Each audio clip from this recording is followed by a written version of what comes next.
Aleluya, gloria a Dios. Marcos capítulo 6, verso 1. Marcos 6:1. Vamos a leer un poco la Biblia, vamos a leer algunos versículos. Por eso le pido que tenga la Biblia en su mano para poder desarrollar este mensaje que hemos estado pidiendo, esta confirmación al Señor, hermanos, que nos hable de una manera preciosa y que nos dé una palabra, hermanos, revelada, una palabra que venga del corazón de Dios. Marcos capítulo 6, versículo 1. Dígame un amén cuando lo tenga, por favor. Leemos el verso 1, Marcos 6. Salió Jesús de allí. ¿Y qué dice ahí, hermanos? ¿Y vino a dónde? Vino a su tierra. Diga conmigo, vino a su tierra. Y le seguían sus discípulos. Y llegado el día de reposo, comenzó a enseñar en la sinagoga. Y muchos oyéndole se admiraban y decían: ¿de dónde tiene estas cosas? ¿Y qué sabiduría es esta que les da? Y estos milagros que por sus manos son hechos. Pásese al versículo 7, por favor. Después llamó a los 12 y comenzó a enviarlos de dos en dos. Y les dio autoridad sobre los espíritus inmundos. Y les mandó que no llevasen nada para el camino, sino solamente bordón, ni alforja, ni pan, ni dinero en el cinto, sino que calzasen sandalias y no vistiesen dos túnicas. Y les dijo: donde quiera que entréis en una casa, posad en ella hasta que salgáis de aquel lugar. Versículo 12, por favor. Y saliendo predicaban que los hombres se arrepintiesen, y echaban fuera demonios, y ungían con aceite a muchos enfermos y los sanaban. Oyó el rey Herodes la fama de Jesús, porque su nombre se había hecho notorio, y dijo: Juan el Bautista ha resucitado de los muertos, y por eso actúan en él estos poderes. Otros decían: es Elías, y otros decían: es un profeta o alguno de los profetas. Al oír esto, Herodes dijo: este es Juan, el que yo decapité, que ha resucitado de los muertos, porque el mismo Herodes había enviado y prendido a Juan, y le había encadenado en la cárcel por causa de Herodías, mujer de Felipe su hermano, pues la había tomado por mujer. Porque Juan decía a Herodes: no te es lícito tener la mujer de su hermano. Entonces, pásese al versículo 25. Entonces ella entró prontamente al rey y pidió diciendo: quiero que ahora mismo me des en un plato la cabeza de Juan el Bautista. Y el rey se entristeció mucho, pero a causa del juramento y de los que estaban con él a la mesa, no quiso desecharla. Y enseguida el rey, enviando a uno de la guardia, mandó que fuese traída la cabeza de Juan. El guarda fue, le decapitó en la cárcel y trajo su cabeza en un plato y la dio a la muchacha, y la muchacha la dio a su madre. Verso 29. Cuando oyeron esto, sus discípulos vinieron y tomaron su cuerpo y lo pusieron en un sepulcro. Oremos al Señor. Padre, en esta mañana, Señor, queremos abrir nuestro corazón, queremos abrir nuestros oídos para oír tu palabra, Señor. Que la palabra que esta mañana sea predicada de este púlpito, Señor, no sea una palabra de hombre, sino sea aquella palabra que viene de tu boca y de tu corazón. Abre nuestro entendimiento, Señor, y quita esta mañana toda interrupción, toda oposición, todo aquello que se oponga a que podamos recibir el rema de tu palabra, Señor. Hermanos, yo le pido que ahí donde usted está, usted ore conmigo y le diga al Señor: quita de mi mente, Señor, todo pensamiento, todo aquello que esta mañana me quiera robar la bendición. Sé que me has traído, dígale, para darme una palabra. Sé que me has traído para hablar a mi corazón. Ahora, Padre, estoy preparado, estoy listo para que lo haga, Señor. Gracias, Espíritu Santo, en el nombre de Jesús. Amén y amén. Tome, por favor, hermanos, su asiento en esta mañana. Quiero hablar y quiero pedirle su máxima atención, porque este mensaje Es un mensaje que tenemos que oírlo muy atentamente. Y quiero hablar acerca de la misión, hermanos, que nuestro Señor Jesucristo depositó en sus discípulos. Todos conocemos, hermanos, la misión que el Señor le dio a sus discípulos. Y le encontramos en los evangelios y a lo largo también de todo el Nuevo Testamento. La misión que nuestro Señor Jesucristo: vayan por todo el mundo, prediquen el evangelio, bauticen y lleguen hasta todos los confines de la tierra. Y esta es la misión que el Señor le da a sus discípulos. Y me llama mucho la atención que Jesucristo confió esta misión a los hombres con los cuales Él convivía a diario.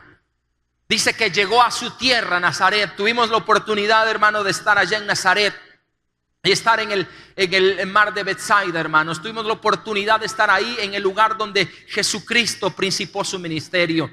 Y fue en ese lugar en donde fue el centro de operaciones de nuestro Señor Jesucristo. Cuando uno llega, hermanos, a Nazaret, uno puede encontrar que es un pueblo muy pequeño. Y ya no se diga en aquel entonces, en los tiempos que vivía o habitó nuestro Señor Jesucristo. Fue un lugar, hermanos, dado a la pesca. Fue un lugar, hermanos, que era muy comercial porque tenían el lago de Genesaret en ese lugar y ellos comercializaban. Y ese fue el lugar donde nuestro Señor Jesucristo se desarrolló, el lugar donde Él creció, el lugar, hermanos, donde Él comenzó a caminar. Pero fue también en este lugar donde nuestro Señor Jesucristo comenzó a reclutar a aquellos hombres a quienes posteriormente les iba a delegar su ministerio. Jesucristo sabía, hermanos, que su paso por la tierra iba a ser muy corto. Jesucristo sabía y tenía tan claro la misión que Él había venido a cumplir aquí en la tierra. Él sabía, hermanos, por supuesto que a los 30 años aproximadamente Él iba a comenzar su ministerio. 3 años y medio más tarde, según la historia y lo que logramos deducir en la Escritura, Él iba a estar siendo entregado, Él iba a estar siendo crucificado, e iba a estar sufriendo su pasión y muerte por nosotros. Él tenía que depositar su misión en hombres.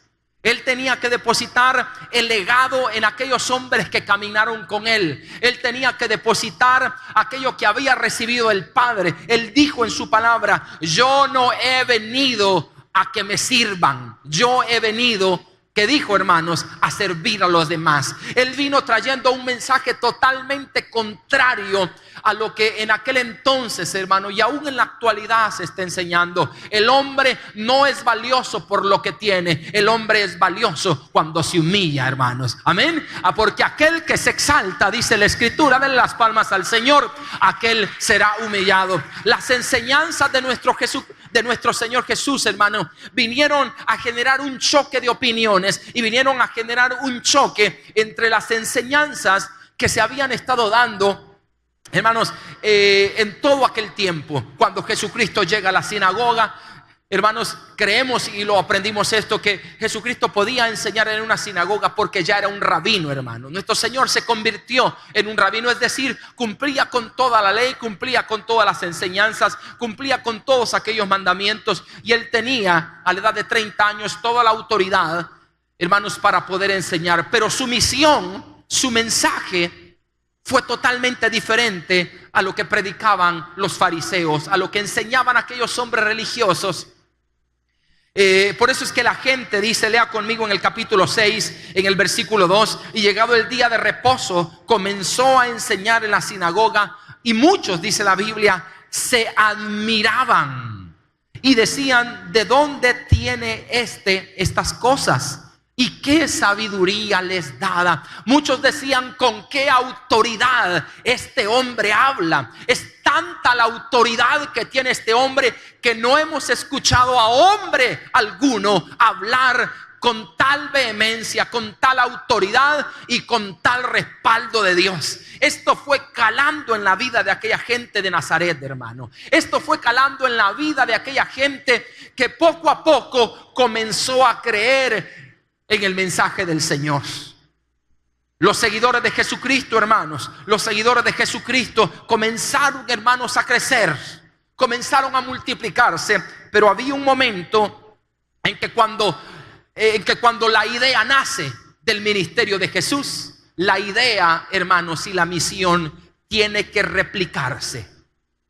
Óigame bien esto que voy a mencionarle, hermanos. Dios tiene un plan y un propósito diseñado para cada uno de nosotros.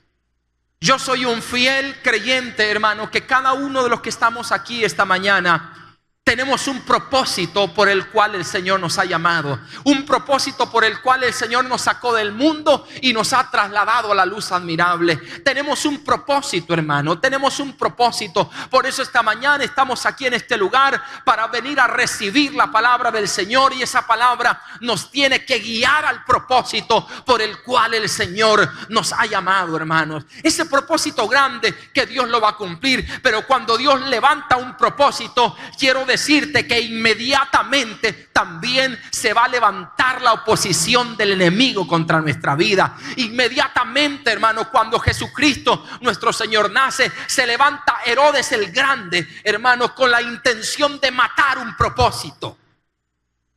Se levanta Herodes el Grande y manda. Él sabía, hermanos, él sabía que había nacido el Salvador. Por eso manda a matar a todos los niños de brazo en aquel entonces. Manda a sus soldados, Herodes el Grande. Un hombre, hermanos, muy malvado.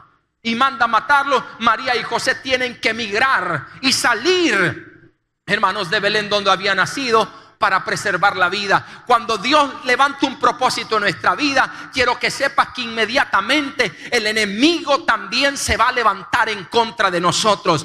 Cuando eso, Jesucristo, hermano, logra crecer, logra desarrollarse, pero llega a una edad madura y el propósito continúa.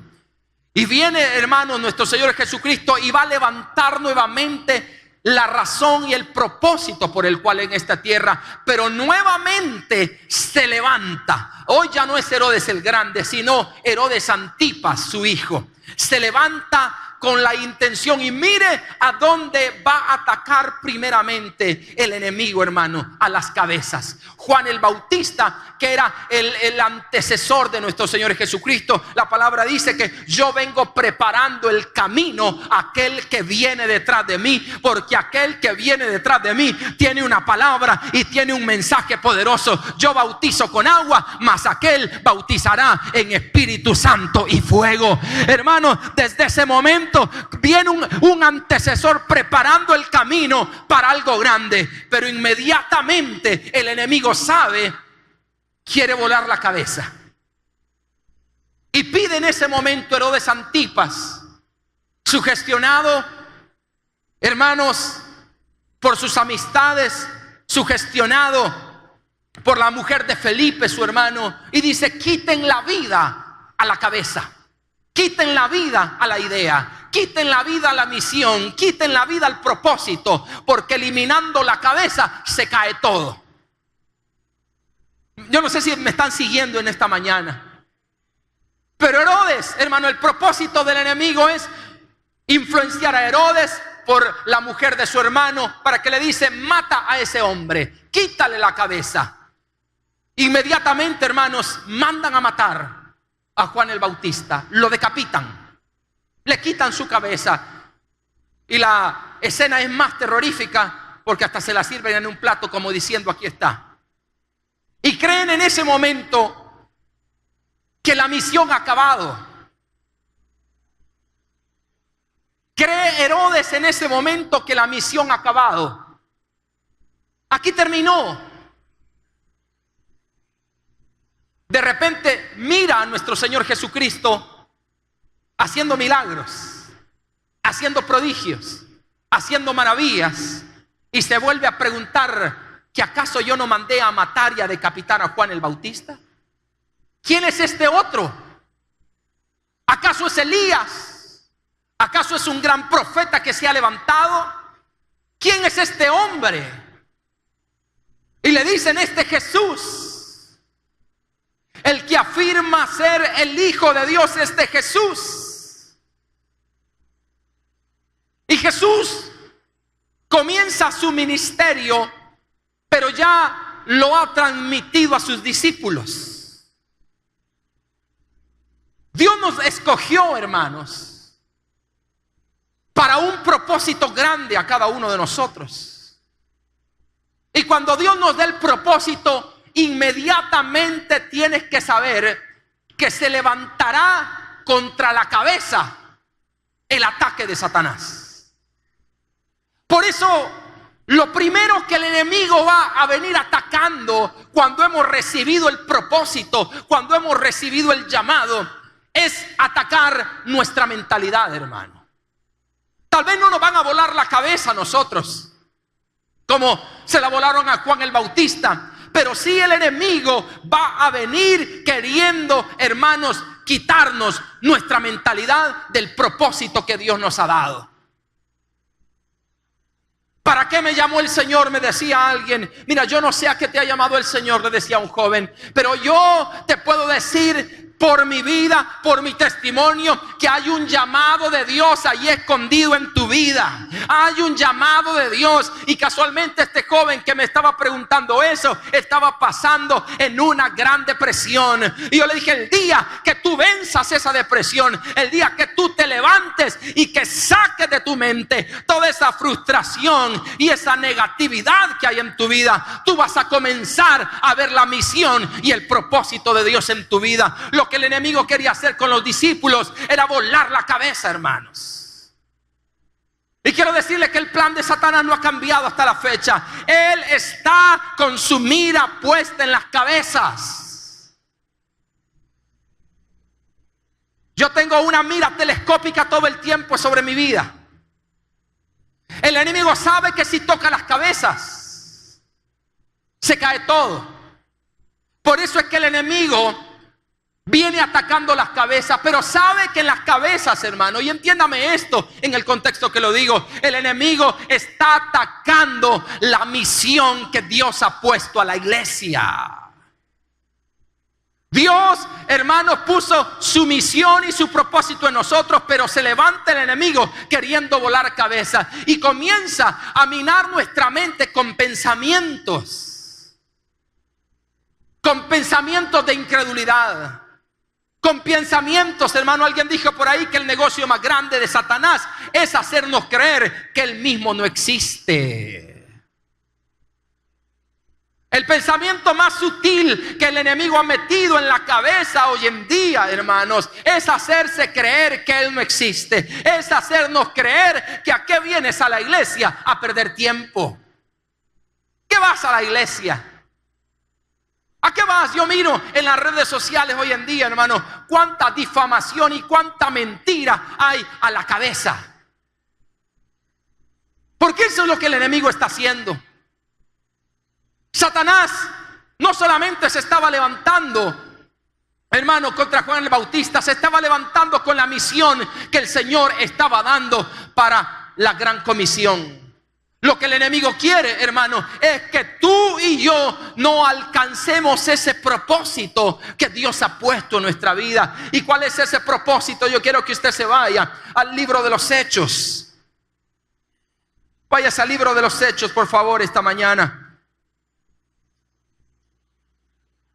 En el capítulo 6. En el versículo 1. En aquellos días, dice, como creciera el número de los discípulos, hubo murmuración de los griegos contra los hebreos de que las viudas de aquellos eran desatendidos en la distribución diaria. Entonces los 12 convocaron a la multitud de discípulos y dijeron: no es justo que nosotros dejemos la palabra de Dios para servir a las mesas. Buscad pues, hermano, mira lo que dice: buscad pues, hermano, de entre vosotros a 7 varones de buen testimonio, llenos del Espíritu Santo y de sabiduría, a quienes encarguemos este trabajo. ¿Qué se está cumpliendo aquí, hermanos? Un propósito en alguien.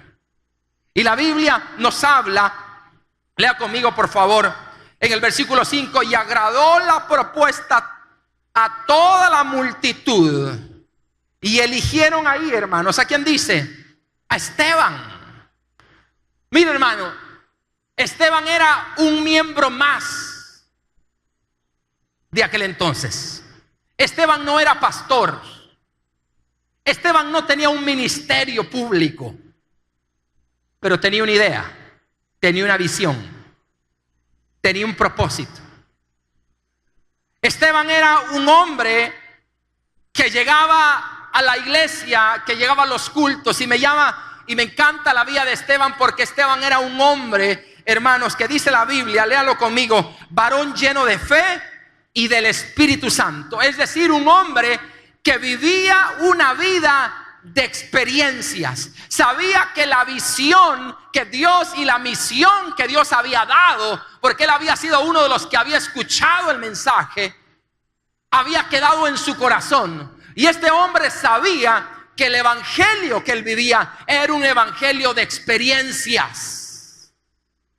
Era un evangelio que no llegaba a la iglesia y se llegaba a sentar. No, él vivía su evangelio, hermanos. Era un evangelio de experiencias. Yo no sé cuántos esta mañana vinieron a este lugar no solamente a sentarse, sino que vinieron a tener una experiencia personal con Dios, hermano. Que vinieron a volcarse, vinieron a postrarse, vinieron a tener un toque del Espíritu Santo.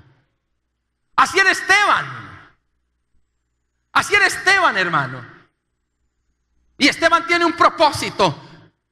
Y los apóstoles lo eligen. Y dice que eligen a Esteban.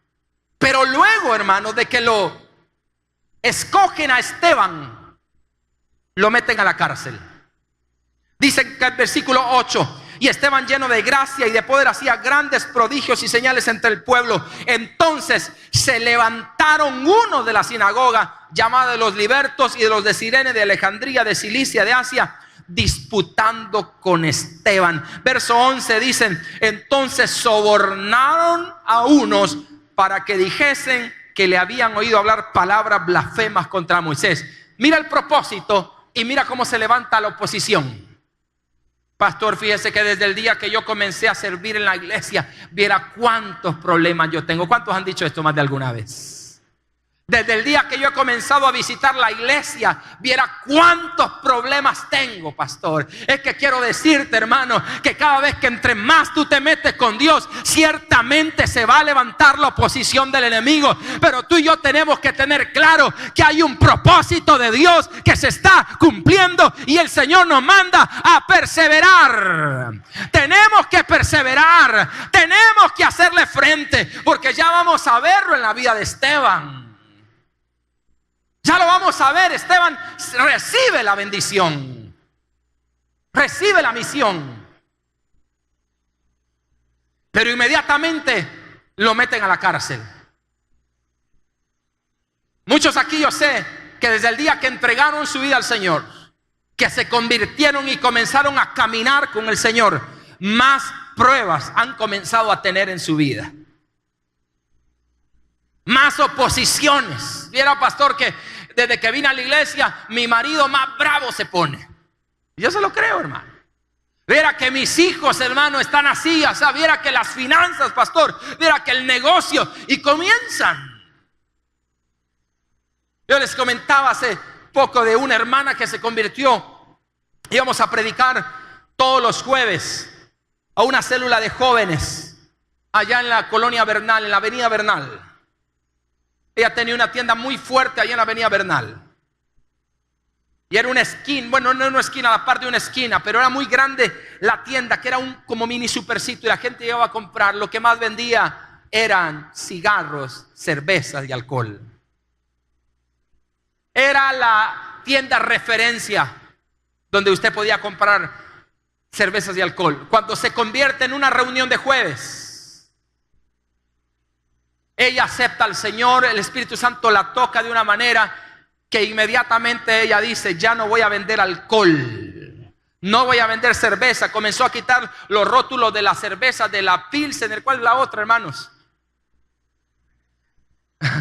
Comienza a quitar los carteles del muñeco y el chaparro. ¿Y cuál es el otro? Acuérdenme, hermanos, y ahí.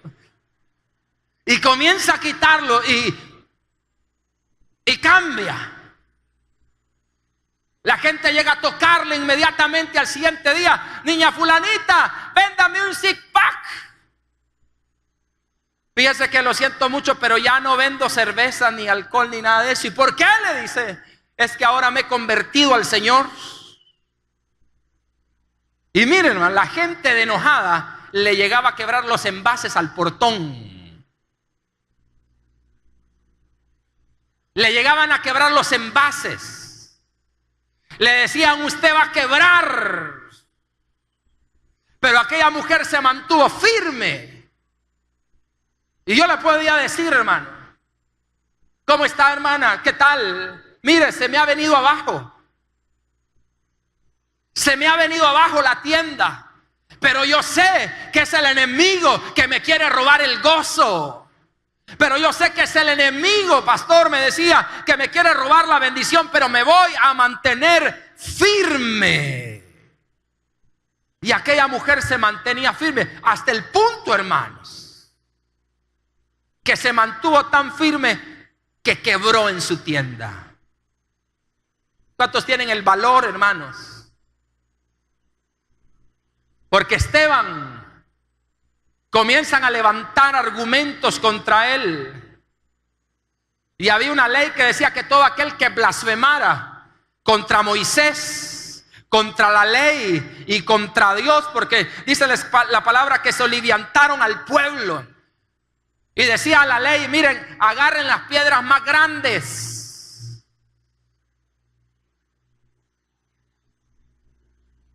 Y se las vamos a aventar.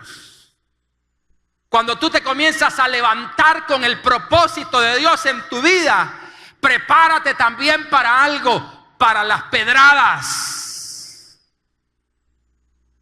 Y esa es la parte donde a muchos no nos gusta. Esta hermana dijo, quebrado, voy a cerrar la tienda. ¿Sabe qué estaba recibiendo? Pedradas. Cuando alguien te critica porque estás viniendo a la iglesia, son pedradas. Cuando alguien te insulta, hermano, porque tú estás llevando el mensaje, son pedradas. Pero quiero decirte algo, Esteban la recibía, pero a la misma vez estaba viendo la gloria de Dios. Yo estoy viendo los cielos abiertos. Aunque se levante el enemigo, aunque se levante contra tu ministerio, hermano, no dejes de ver la presencia, no dejes de ver los cielos abiertos. ¿Duelen las pedradas? Claro que duelen, hermano. Duelen las oposiciones. Lea lo que dice la escritura. El capítulo 7, verso 1. El sumo sacerdote lo presentaron delante del sumo sacerdote. Ahora pásese por favor al capítulo 7, versículo 54. Dice la escritura, oyendo estas cosas se enfurecían en sus corazones y crujían sus dientes contra él. Pero Esteban, ¿qué dice ahí, hermanos? Lleno del Espíritu Santo, puestos los ojos en el cielo, vio la gloria de Dios y a Jesús que estaba a la diestra de Dios, y dijo, he aquí, veo los cielos abiertos y al Hijo del Hombre que está a la diestra de Dios. Entonces ellos, dando grandes voces, se taparon los oídos y arremetieron a una contra él y echándole fuera de la ciudad. Léame lo que dice ahí. Le apedrearon. Verso 59. Y apedreaban a Esteban mientras él invocaba y decía, Señor Jesús, recibe mi espíritu. Y puesto de rodillas, clamó a gran voz, Señor, no les tomes en cuenta este pecado. Este hombre murió con su misión.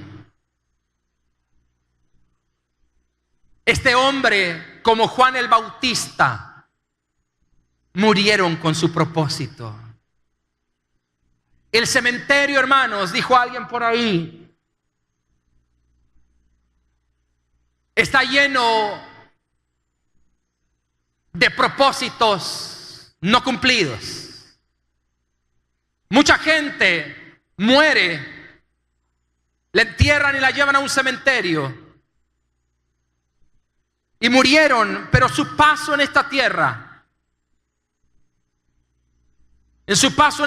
nunca cumplieron su propósito.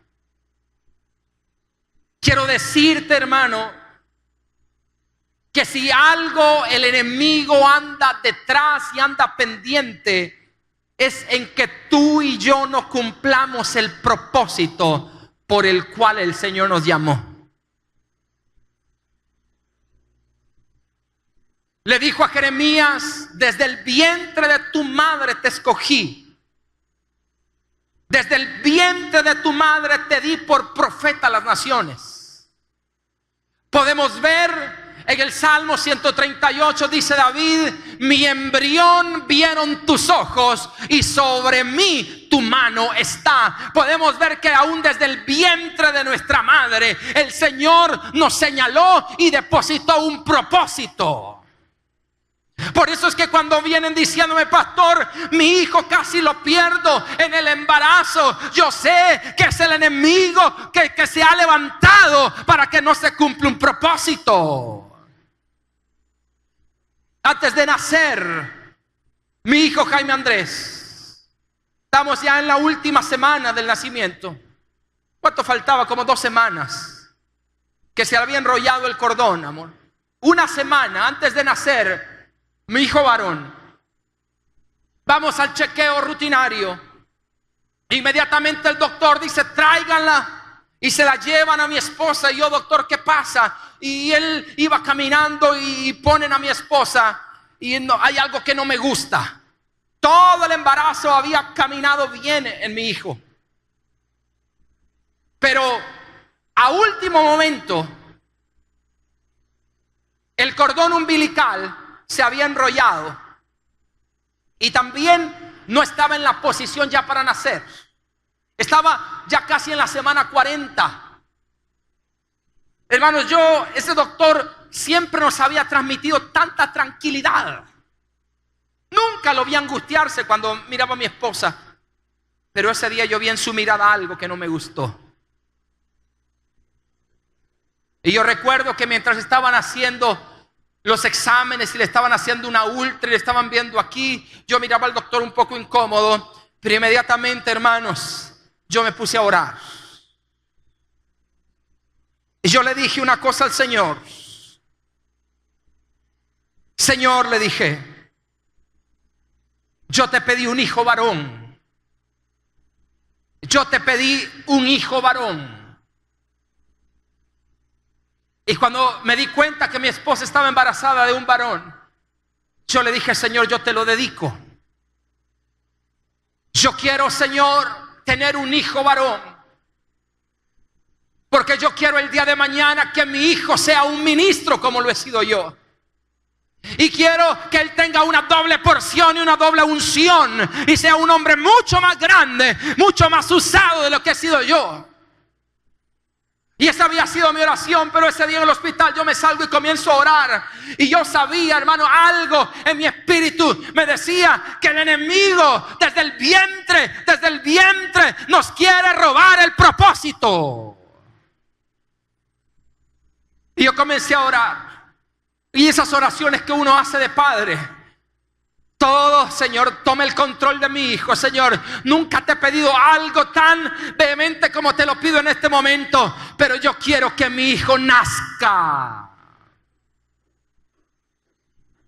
Yo quiero que mi hijo nació para la gloria del Señor. Dios hizo el milagro inmediatamente ese mismo día, hermano.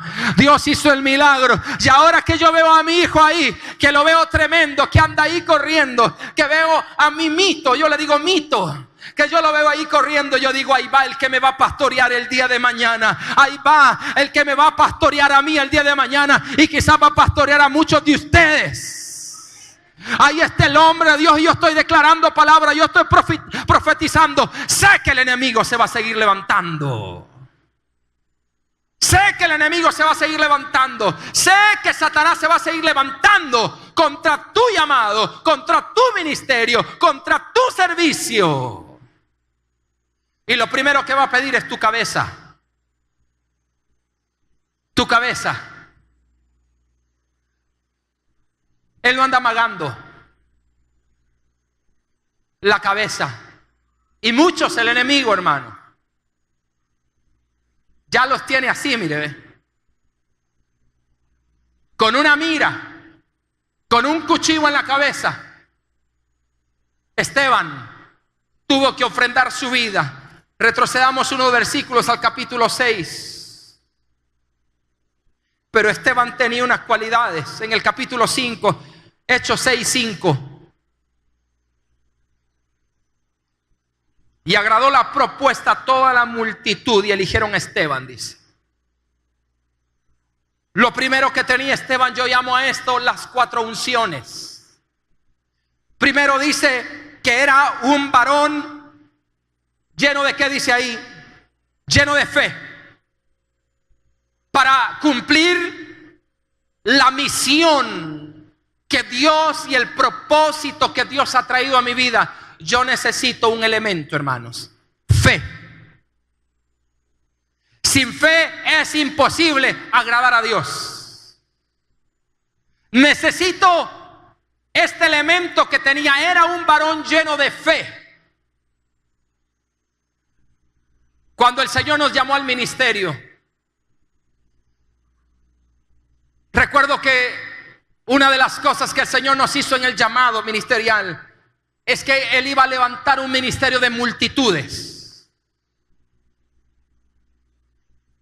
Y el Señor me daba en una palabra a través de una anciana. Recuerdo un día, me dijo: yo entrego una vara como se le entregó a Moisés, y veo detrás de ti multitudes a quienes tú vas a guiar y vas a pastorear. Yo no era pastor ni nada, ni pensaba hacerlo, hermanos.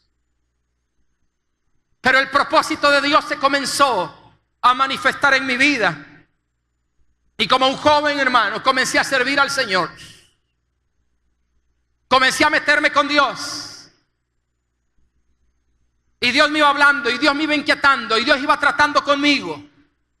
Y Dios iba hablando hasta que Dios nos trae al ministerio. Y levantamos el ministerio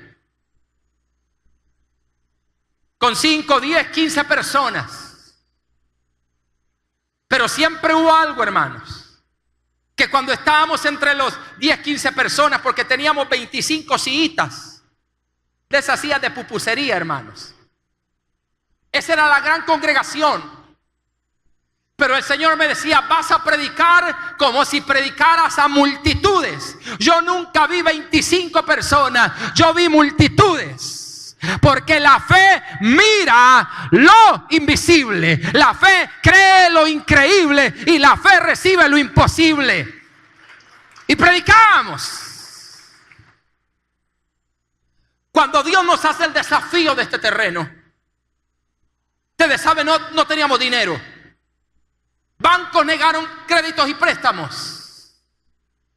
Pero teníamos un elemento que es necesario para cumplir el propósito. Para cumplir el propósito, hermano, necesitamos este primer elemento: es la fe. La Biblia dice que Esteban era un varón lleno de fe. No solamente tenía fe, era lleno de fe. Es necesario, tú vas a llegar tan alto hasta donde tu fe alcance a mirar. Amén.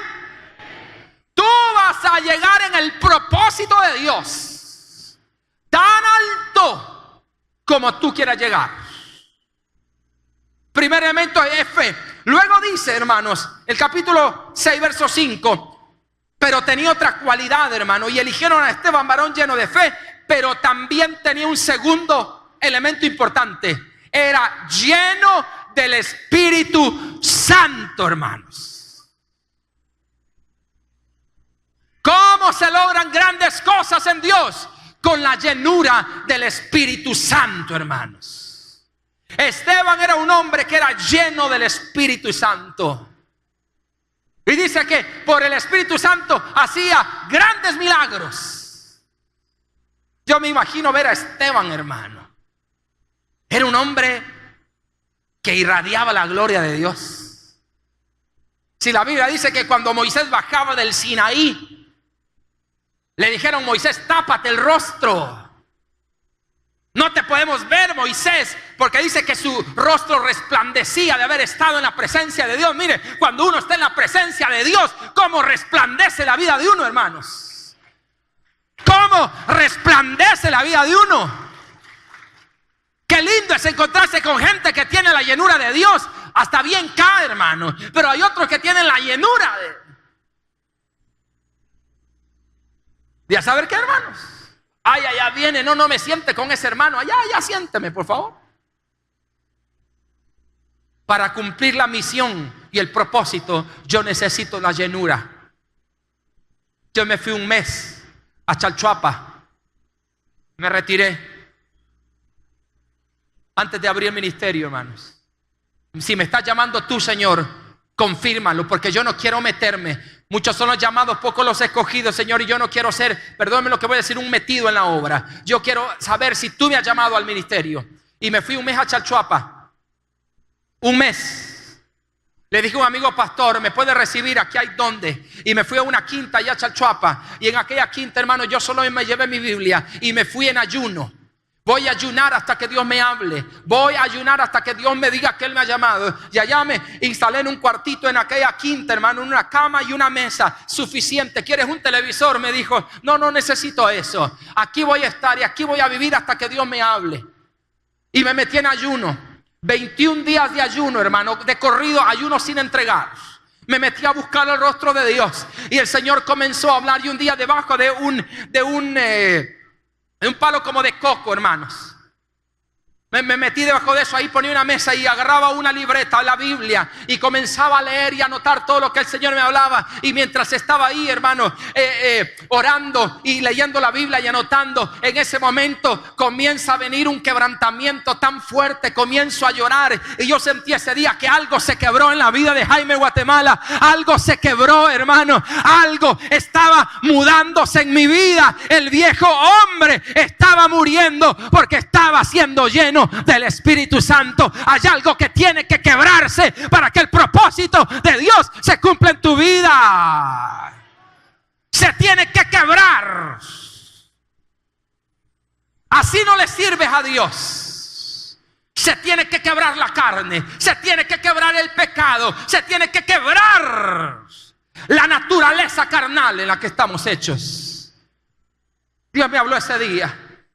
Como nunca lo he oído en mi vida, el Señor me habló. Y cuando regresé al ministerio, la historia fue otra. Lleno del Espíritu Santo. Tercer elemento, rápidamente por el tiempo se nos acaba. Capítulo 6. Capítulo 6, verso 8.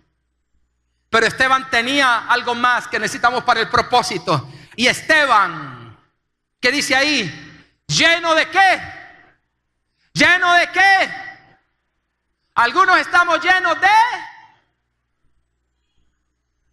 ¿Qué es lo contrario a la gracia? Dígale, hermano, que está a su lado, usted tiene gracia.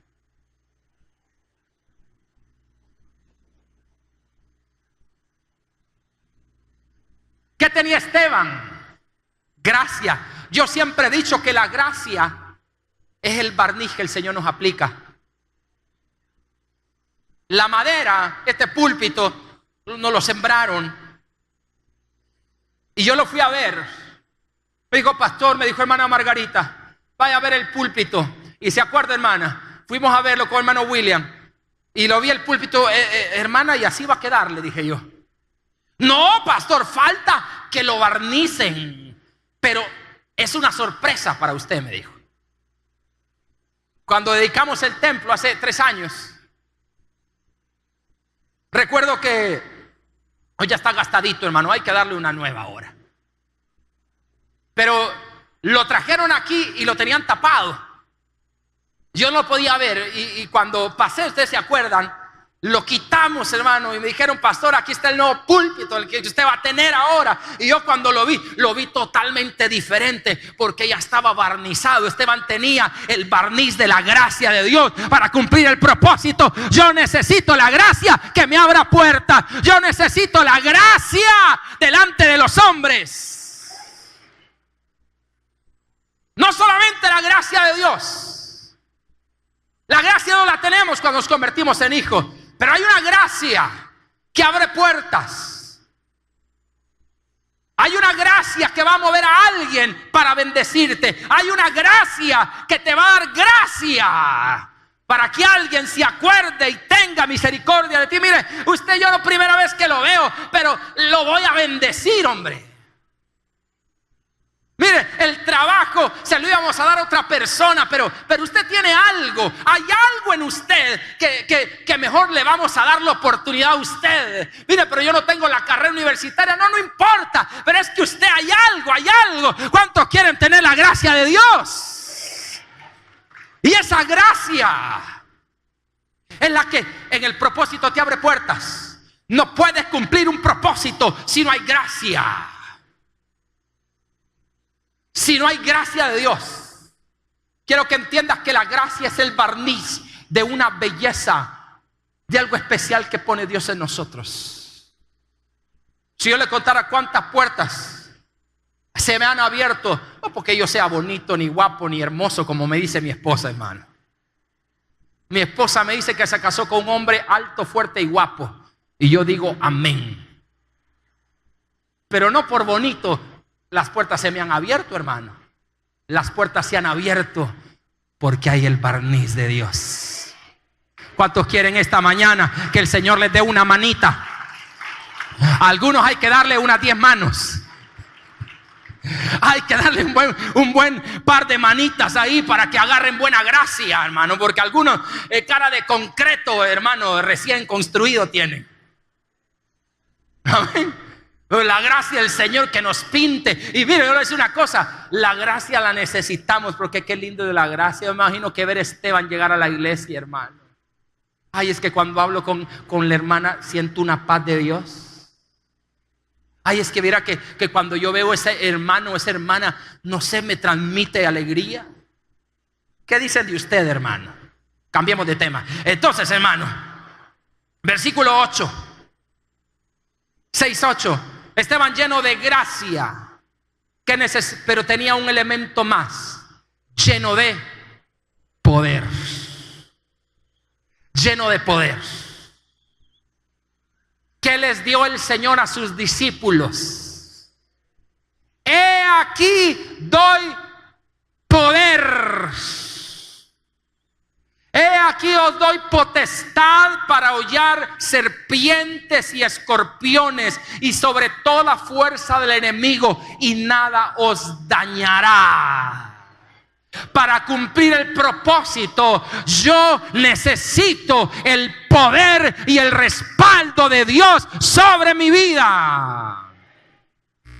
Cuando comenzamos la iglesia, hermanos, y aquel tiempo se me va, hermanos, pero voy a contar esto rápido. Llegamos allá al antiguo local, y cuando comenzamos la iglesia ya formalmente, llegaba yo a la iglesia y de repente me comenzaba a sentir mal. Pues yo venía bien en el camino manejando y me sentía mal, hermanos. Algo me entraba, hermanos, un malestar bien feo. Y al principio yo lo tomé a la ligera y dije, quizás algo me ha caído mal, pero era cada vez que yo llegaba a la iglesia antes del culto a predicar. Y me sentía mal. Recuerdo que me sentía con una debilidad pero tan fuerte, hermanos, que me llegaba a sentar a la oficina que tenía y me ponía así, hermanos, como dormido. Como que usted se duerme en un escritorio, una debilidad. Y yo decía, ¿qué me pasa? Qué extraño. Pero a medida que esto iba ocurriendo, yo le comencé a preguntar al Señor, esto ya no es algo normal, esto es algo espiritual. Algo espiritual. Y no me equivoqué, hermanos. Detrás de donde estaba la iglesia, hermanos, en el antiguo local, los que se acordarán, era larga, al fondo teníamos la escuela dominical. Detrás de ese terreno, a un lado, vivía una persona que hacía brujería. Y cuando se dio cuenta que instalamos la iglesia ahí, a él no le gustó.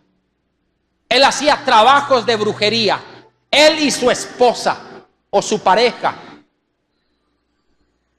Y yo los conocía porque habían llegado a la iglesia y solo para echarse el rollo, hermanos. Miren qué tremendo. Y yo le comencé a orar al Señor, y el Señor, el Espíritu Santo me comenzó a decir: esto es espiritual. Y comencé a orar, y comencé a orar, y comencé a orar. Y un día, hermanos, y yo comencé a orar, a batallar, hermano. Hay veces en que la oración tiene que ser una guerra, hermanos, una batalla espiritual, porque con el propósito se levanta oposición. Nunca lo olvides. Cuando vendrá una bendición grande de parte de Dios para tu vida, sepa de antemano que se va a levantar de la misma manera el enemigo. Pues, pero yo no sabía que me estaban haciendo brujería. Yo sabía que era un ataque espiritual. Cuando de repente, hermano, yo pasé y cada vez que llegaba sentía esto, pero yo comenzaba a orar. Hasta un día que le dije a los hermanos: miren, hermano, oren por mí porque no me siento bien. Y desde ese día comenzamos a ponernos en oración. Un día, hermanos, al llegar a la iglesia, yo abría la iglesia, parqueaba, abría la iglesia, abría los portones, hermano, pues ponía a limpiar las sillas y haciendo todo. Llegaba temprano y preparaba todo, cuando de repente entra alguien. Entra este hombre que ya lo había visto en la iglesia y me dice: hermano, me dice, ¿puedo hablar con usted? Hermano, sí, mire, estoy limpiando aquí la silla, pero dígame. No, necesito hablar con usted. Dejé las cosas y mire, necesito decirle algo. Quiero que vaya a orar por alguien, me dijo. Vaya a orar por alguien. Y le dije: con gusto puedo orar, solo que ahorita voy a comenzar el culto. No, es que usted tiene que ir a orar ahorita. ¿Qué pasa? ¿Pero qué sucede? ¿Qué tiene esta persona? Y me dice: mire. Y aquel hombre, hermanos, me dice: es que nosotros vivimos atrás. Nosotros practicamos la hechicería. Nosotros practicamos brujería. Y desde que la iglesia se estableció aquí y oíamos sus prédicas y oíamos la alabanza, nosotros nos poníamos a hacer conjuros. Y le quiero decir que nosotros comenzamos a levantar conjuros y hechizos sobre su persona. Y tiraban huevos, hermano.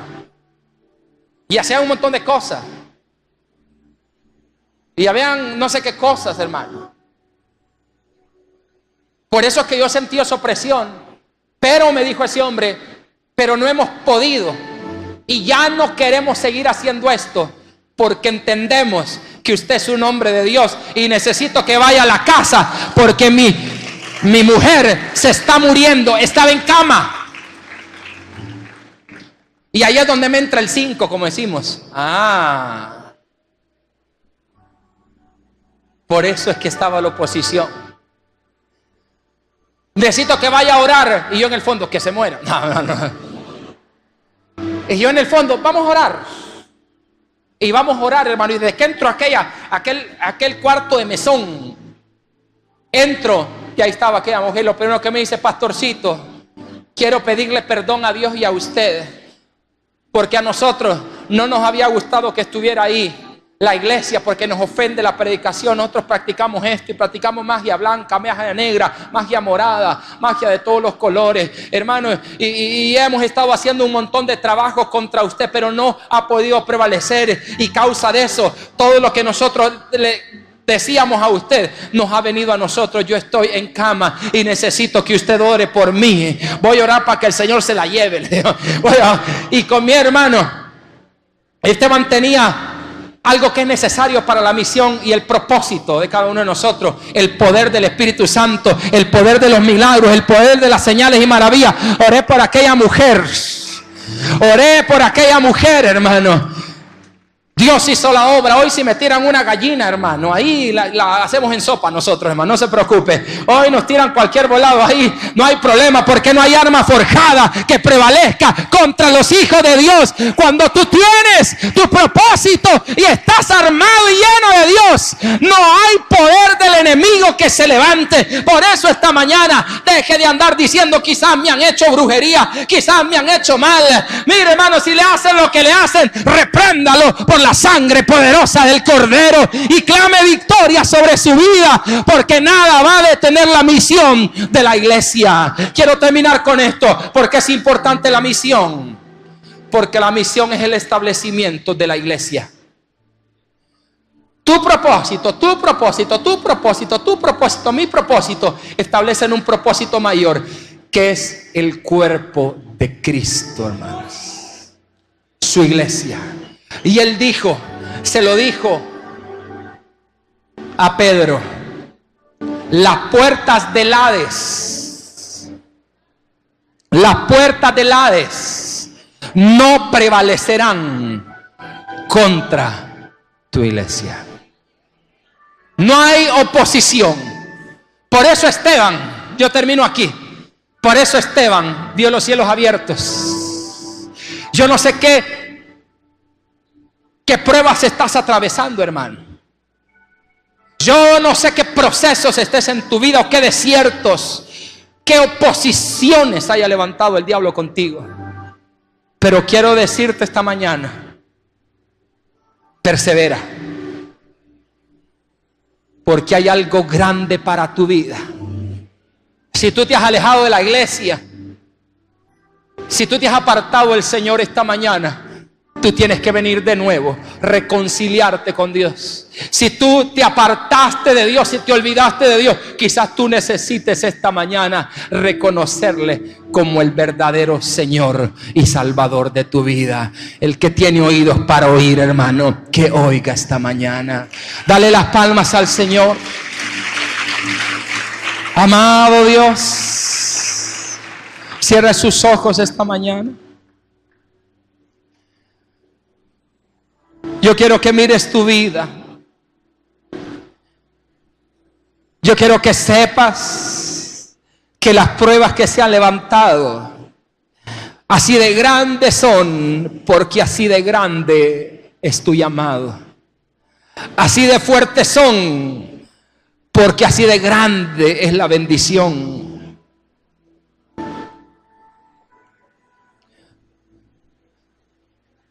Hable con el Señor esta mañana. Hable con Dios. Por eso el propósito del enemigo es volar la cabeza. Es volar una mentalidad, porque ahí está el propósito.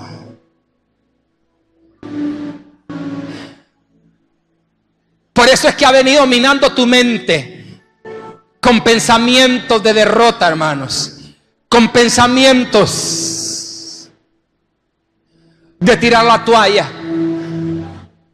Pero esta mañana, ahí donde estás sentado, ahí donde tú estás, quiero que te levantes en fe en el Señor.